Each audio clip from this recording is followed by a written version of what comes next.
Howdy folks, thank you for tuning in, and today we're going to have a look at the Skywatcher Explorer 130 telescope, and it is also available with a motor drive. So a couple of main differences three differences compared to the 114mm Explorer. This one comes with the EQ2 mount, which is slightly more sturdy and very adequate for a telescope of this size. And so,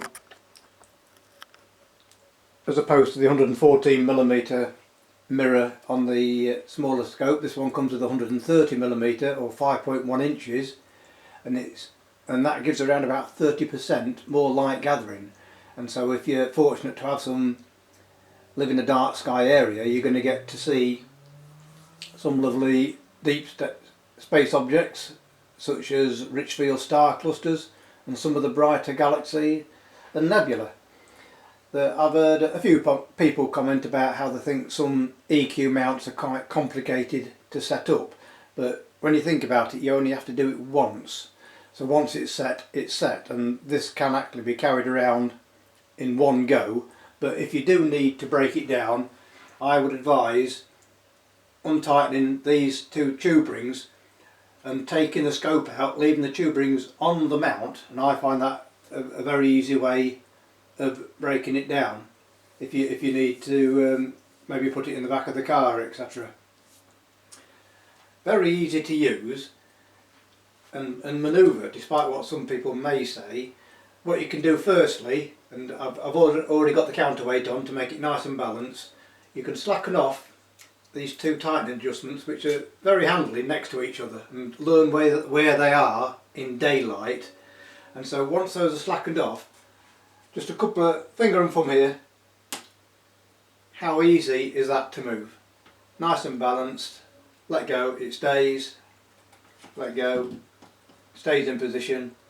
Very easy to use. So I know there are some horror stories out there about how complicated EQ mounts are to use, but look how easy I'm finding the object.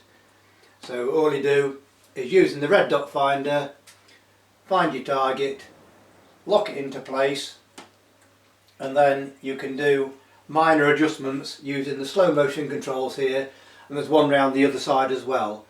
If you would rather the eyepiece be on the other side, simply slacken off these, rotate the tube and view from the other side of the mount. So very, very simple to use. There is a provision here if you want to put a camera on piggyback and take some photographs. It's there if you need it, probably more suited to the motor drive version. So this one comes with two eyepieces and a Barlow lens.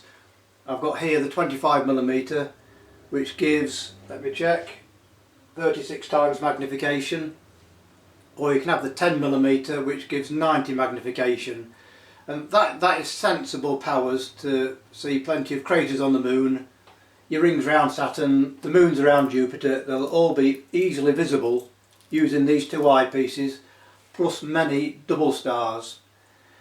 And it also comes with a basic Barlow lens, which doubles the magnification of each eyepiece should you need to do so.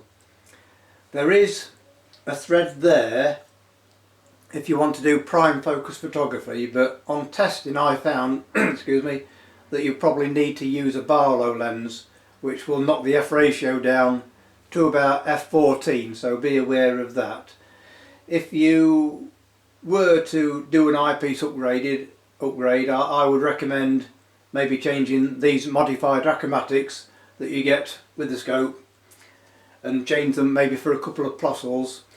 If you wanted to keep them, I would personally go for a 32mm plossel eyepiece that will give you a nice wide bright field of view for the open star clusters, and at the opposite end of the scale maybe upgrade the Barlow lens to a fully multi-coated one. So as already mentioned, it comes with the red dot finder, which connects to a hot shoe, so you can, if you prefer, change to the Skywatcher 6x30 or 9x50 erect image finder scopes. So that's it really. Very nice optics, very clear image, and despite what some people may say, the EQ mount, as you can see, this is effortless moving it around, providing you've got the centre weight correctly set so it's balancing the scope. I'm letting go there, it's not going anywhere. And then very easy to find things, collimation screws on the back, very easy to find, very easy to use if you need to recollimate your telescope. So that's it really.